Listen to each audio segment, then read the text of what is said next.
Hey guys, in this video, I will show you how to fix the 404 error in Hostinger. Alright, let's begin.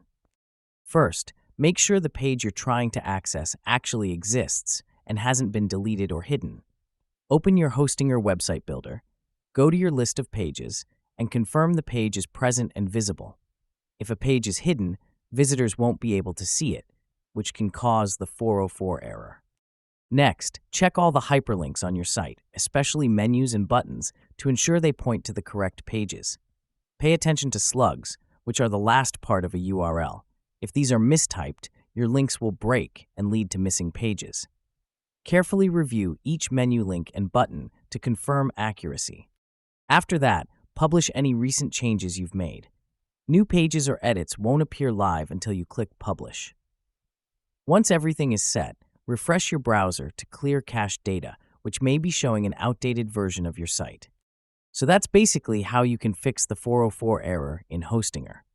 That's it for this video. Thanks.